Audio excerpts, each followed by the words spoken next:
Hello and welcome. I'm Kriti Mehta and you're watching the World Report on NewsX World.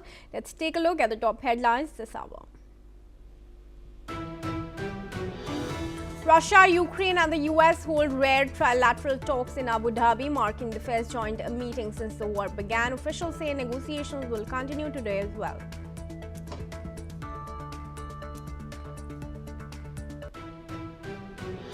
Iranian official says Tehran views US military build-up in Middle East as a direct threat and would use everything at its disposal to retaliate in the face of an attack. UK Prime Minister Keir Starmer calls Trump's remarks about NATO troops in Afghanistan appalling as Prince Harry says their sacrifices deserve respect. Trump accuses Canada of blocking the Golden Dome project over Greenland and warns of closer China ties. This comes as Danish Prime Minister Mette Frederiksen calls the situation serious in Nuuk and says Denmark and Greenland will act together. Ryan Wedding, the wanted fugitive former Olympic snowboarder who turned narco smuggler, arrested by the FBI after being indicted on drug charges and murder. A massive winter storm hits the US, forcing over 1,800 flight cancellations and causing power outage risks. At least 15 states declare emergencies as snow, ice and strong winds disrupt travel from Texas to New England. Turkey's Foreign Minister Hakan Fidan warns Israel is seeking an opportunity to attack Iran. He says any strike could further destabilize the region and urges all sides to pursue a different path. In her first public speech during exile in India, ousted Bangladesh Prime Minister Sheikh Hasina called citizens to rise against Yunus's interim regime. Alright viewers, now UK Prime Minister Keir Starmer has issued an unprecedented rebuke to US President Donald Trump for what he called insulting and appalling remarks about British troops in Afghanistan. He suggested to apologize. Meanwhile, Trump's former National Security Advisor Herbert Raymond McMaster, who served as senior US officer in Afghanistan, has stated that Trump's comments were insulting to those who were fighting in the country. Republican Congressman Don Bacon has also criticized Trump's remarks, stating that it was wrong to make such comments about NATO troops and that Trump probably did not know the truth. Joining me now in this discussion is Colonel Sanjeet Sirohi. He's international relations and defense expert from New Delhi. Colonel, thanks very much for joining me. Firstly, do take us through the fact sheet. Can Trump really go on making the claims that he is, and how do you place Starmer's rebuke of Trump over these remarks? First of all, good morning, Kriti, and thank you very much for inviting me on this special bulletin. Now, the point is that I think Donald Trump, either he doesn't have any idea what he's talking about, or he habitually tries to antagonize people. Yeah. And his remarks is really, it's showing disrespect to all the soldiers who fought and who died. Yeah. There were 150,000 British soldiers who were fighting in Afghanistan, and not only British soldiers, there were soldiers from Canada, there were soldiers from France, Germany, Italy, Denmark, Poland and other NATO countries. So I think Mr. Donald Trump has got no idea what he's talking about.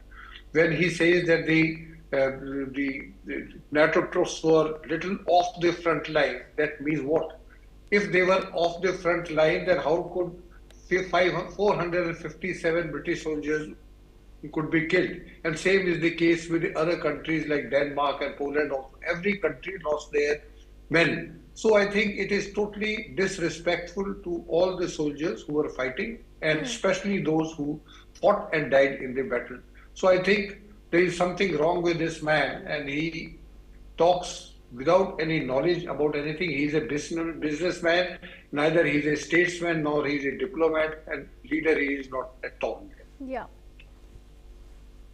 And how do you Pretty. choose to respond to the fact that Starmer has now spoken out publicly against him, and this is the second time, of course, after declining to join the Board of Peace due to Putin's alleged joining the alliance. Now Starmer once again has gone on to rebuke Donald Trump over these remarks. How do you view these US-UK ties amidst Look, Trump's you bizarre remarks? look. If you go through the remarks of Trump, they have all been bizarre, and Yeah. especially nowadays for last few days after he has spoken of Greenland and the most of the European countries have gone against his remarks of Greenland and is taking over Greenland. So he is after everyone. He doesn't miss a chance to show disrespect to anyone, like he has shown to the Prime Minister of Canada, to Emmanuel Macron and other leaders of the world. So I think the relationship between UK and the UK is one of the closest ally of America. If UK Prime Minister makes such statement, that means there is a hard burning between Yeah. both the countries, especially UK. And when it comes to the army persons who have died for the country, and they were fighting for America, Britishers were not fighting for their own country. The 9/11 attack was on America. It was on American soil. So all those countries who supported America, in fact, Americans should be grateful to all these countries who fought along with them and who gave everything possible. The assistance was given, and even the men were given who were later on killed during the fighting. So I think the relations, not only with America, the relations, I think the biggest damage any person can do to America today is Mr. Donald Trump, and I think he's isolating America from each and every country and each and every organization of the world. Yeah. Pretty. And given the fact that 457 British soldiers had in fact also died Yes. in Afghanistan, do you think Trump really needs to come out and apologize for his remarks, especially as Starmer is suggesting him to?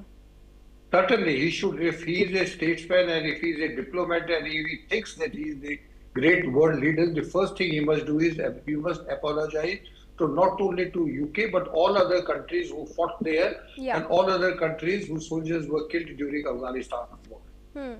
All right. Really. Colonel, thanks very much for your comments. I requested to stay on with us. Now, viewers, Ukraine's two largest cities, Kyiv and Kharkiv, came under heavy Russian attacks, resulting in multiple casualties. In Kyiv, 2 people were injured, both in serious condition, following strikes in 2 districts on either side of the Dnipro River.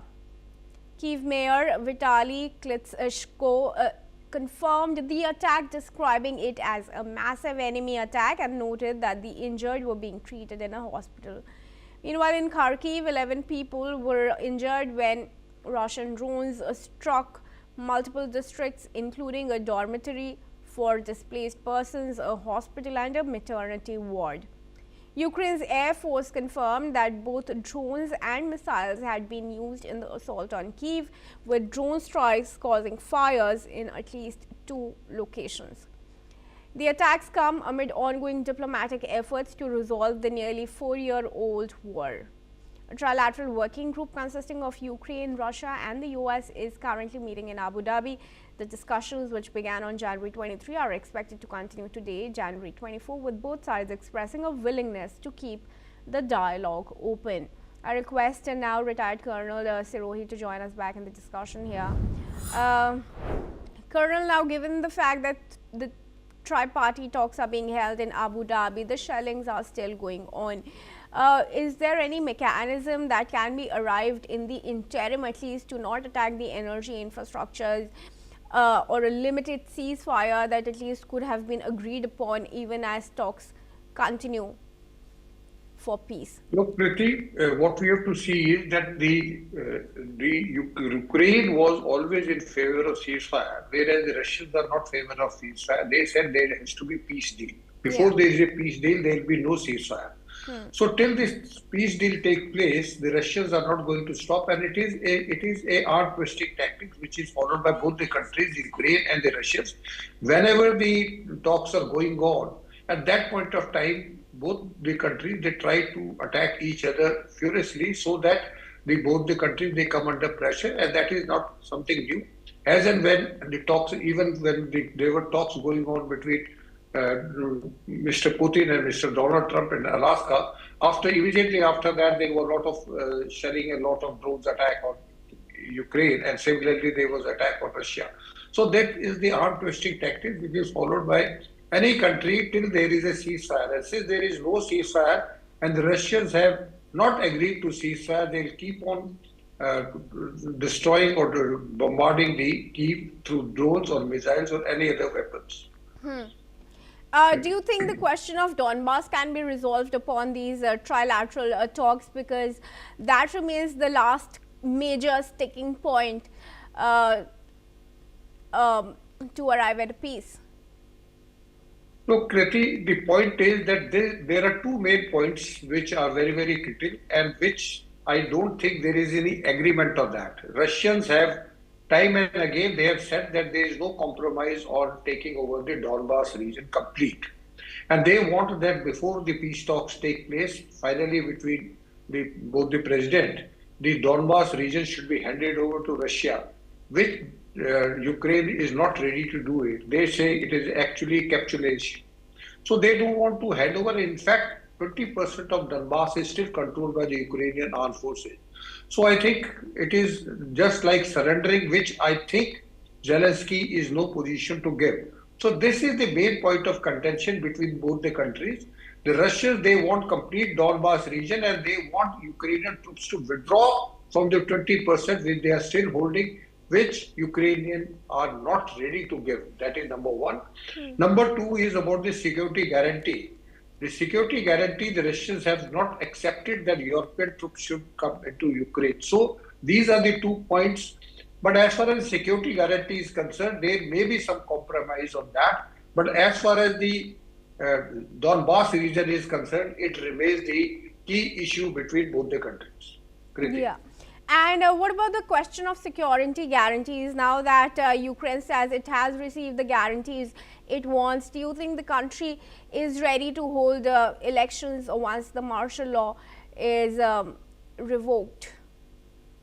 Look, as far as the guarantee is concerned, the Americans, they may give the guarantee, but today, let me tell you, no country believes in what Donald Trump says. Today he says that he will give the guarantee, tomorrow he may withdraw the guarantee also. Yeah. So that is the point which even Zelensky is not very clear. But the point is that if Zelensky is in a very thick spot, if he agrees to it, then he is letting down his own country.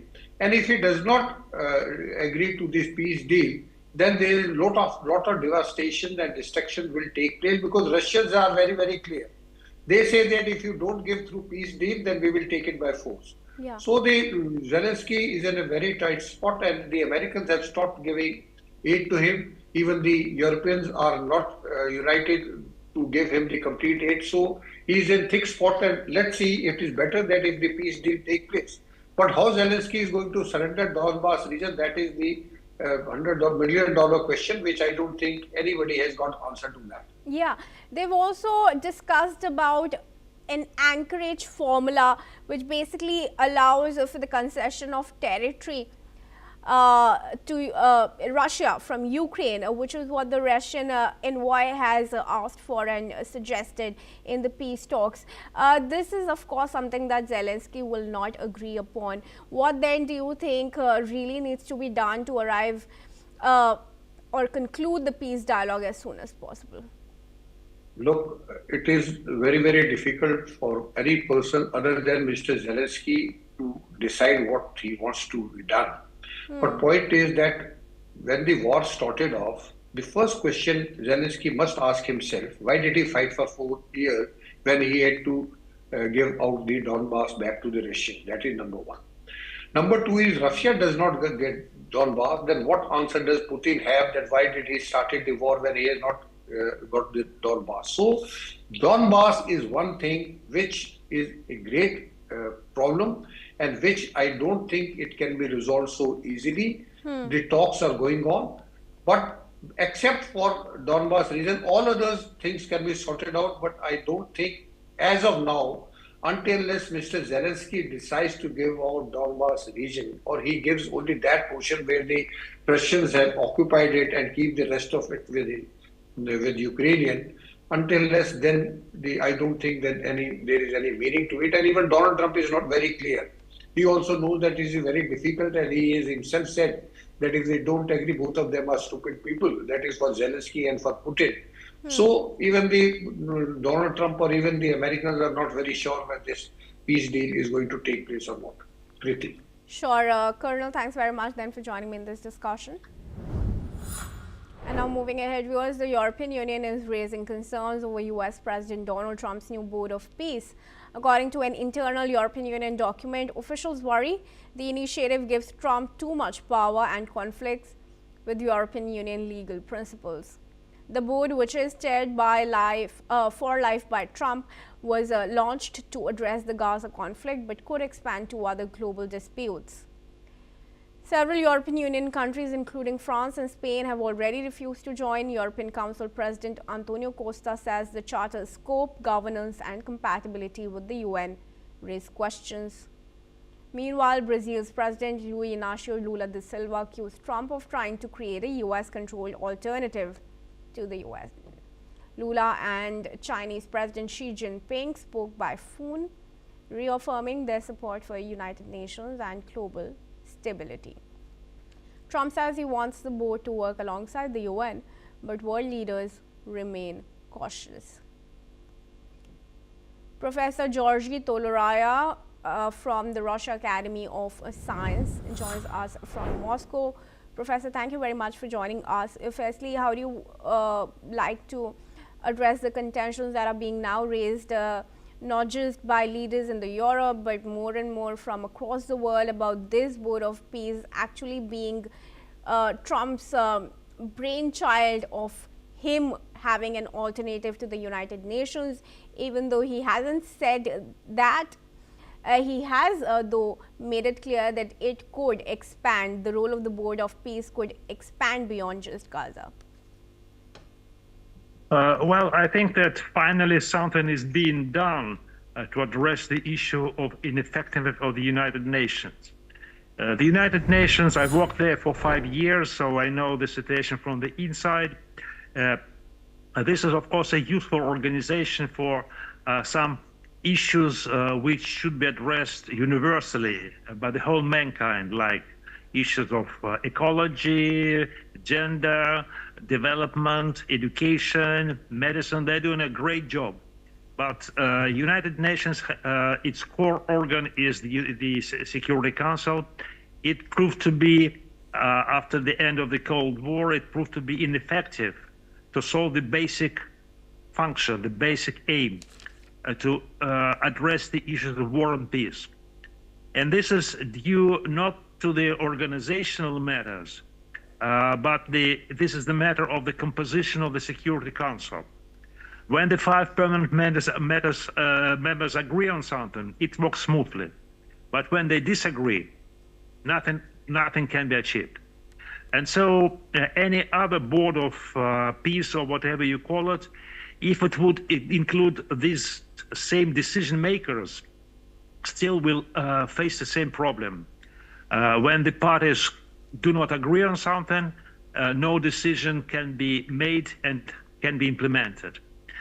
Donald Trump is trying to make himself a sort of a president of the world through this Board of Peace. But if the core countries like China, Russia, and India, Brazil, and Germany, if they do not take part in it, then the decisions won't be obligatory to anybody. They would have some just moral force. If they do participate, that would, of course, undermine the Security Council of the United Nations, but still the contradictions will remain there. This is not a solution. This is an interesting initiative which may prompt the UN to finally reform, but that is not a solution by itself. Yeah, and the very fact that the 5 permanent members of the United Nations Security Council are not there in this Board of Peace, with, of course, the exception of the United States itself. How do you think this board can then decide the future of the world or go on to call on peace without the inclusion of most larger, mightier nations? Well, we've seen a lot of coalition of the willing, other coalitions and other structures which included only part of the world, and it never worked. It was just the sort of alliance led by the United States, usually, which were created to address some issue of interest to the United States. So the strength of the UN, this is the only universal organization. And this is why it matters. Any board of this, which or any other organizations wouldn't include all these decision makers from the pivotal nations, it won't achieve much. Right. Professor, thank you for your comments. Do continue to stay on with us, please. Viewers, now moving on to cover some more news from the US. A major winter storm is sweeping across the country, bringing deadly cold temperatures, icy roads, and the threat of power outages to millions of Americans.